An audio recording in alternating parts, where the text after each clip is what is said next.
Aaradhya tutorial में आपका स्वागत है।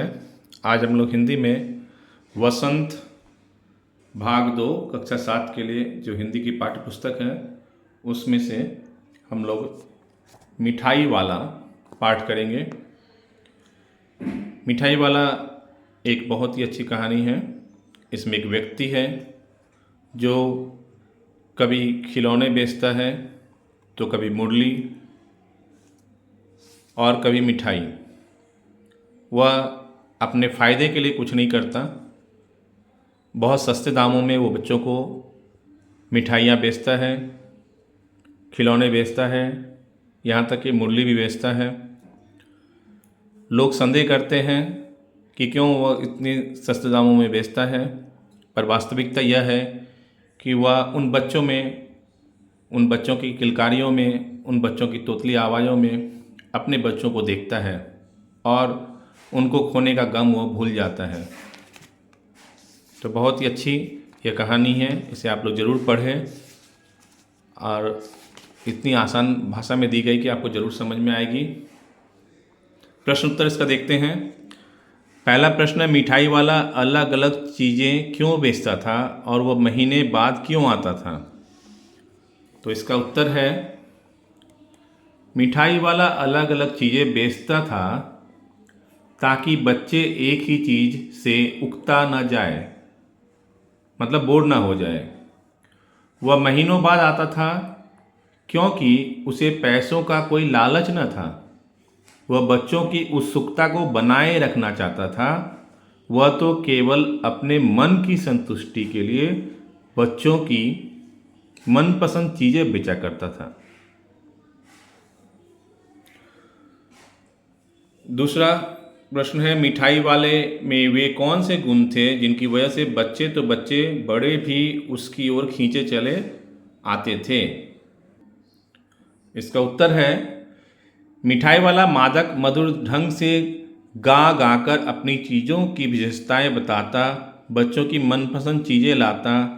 वह कम लाभ में अपनी चीज़ों को बेचता, बच्चों से अपनत्व दर्शाता, कभी गुस्सा नहीं करता और हर बार नई चीज़ें लाता। इस कारण बच्चे बड़े भी उसकी ओर खींचे चले आते थे।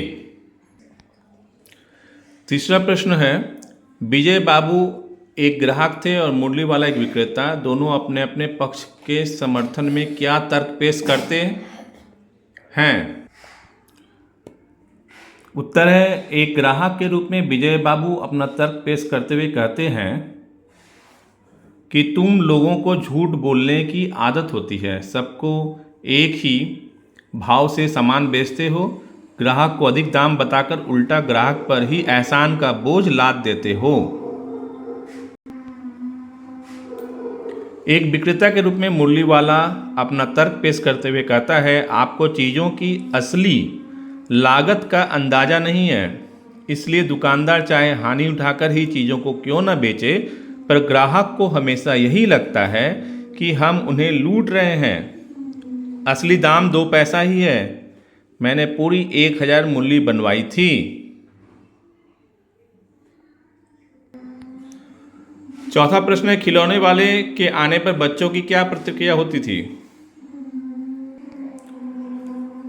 उत्तर है, खिलौने वाले की मादक मधुर आवाज़ सुनकर बच्चे चंचल और उतावले हो उठते। निकट के मकानों में हलचल मच जाती। छोटे छोटे बच्चों को अपनी गोद में लिए स्त्रियां भी चिकों को उठाकर छज्जों पर से नीचे झांकने लगती।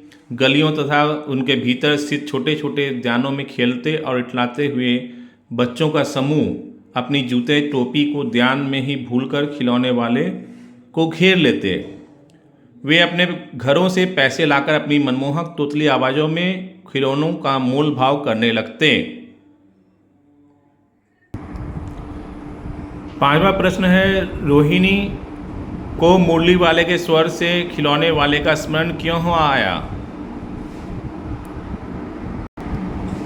इसका उत्तर है, रोहिणी को मुरली वाले के स्वर से खिलौने वाले का स्मरण हो आया क्योंकि उसे वह आवाज़ जानी पहचानी लगी।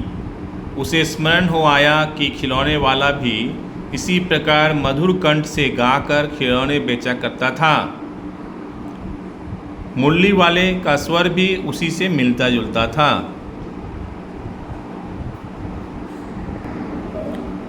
छठा प्रश्न है, किसकी बात सुनकर मिठाई वाला भावुक हो गया था? उसने इन व्यवसायों को अपनाने का क्या कारण बताया? इसका उत्तर है, मिठाई वाला रोहिणी की बात सुनकर भावुक हो गया था। उसने इन व्यवसायों को अपनाने का कारण अपने बच्चों की असमय मृत्यु बताई। दूसरे बच्चों में अपने बच्चों की झलक पाकर उसे संतोष, धैर्य व असीम सुख की प्राप्ति होती है, उसने यह बताया। सातवां प्रश्न है, अब इस बार ये पैसे न लूँगा, कहानी के अंत में मिठाई वाले ने ऐसा क्यों कहा?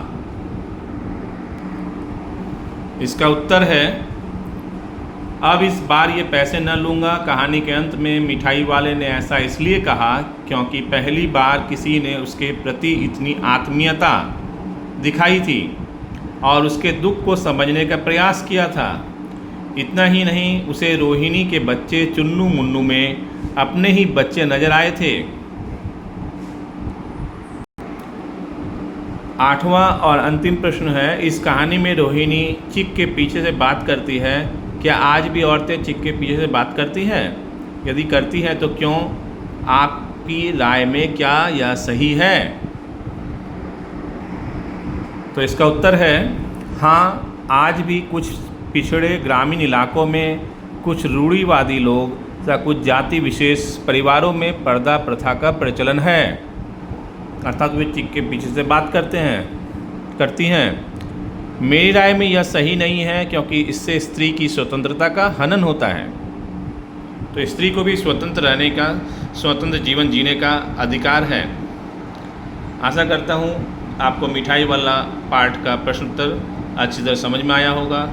चैनल को अगर आपने सब्सक्राइब नहीं किया है तो जल्द से जल्द सब्सक्राइब कर लें और वीडियो को शेयर और लाइक करना ना भूलें और अपने कमेंट्स भी ज़रूर दें कि आपको कैसा लगता है मेरा समझाना। धन्यवाद।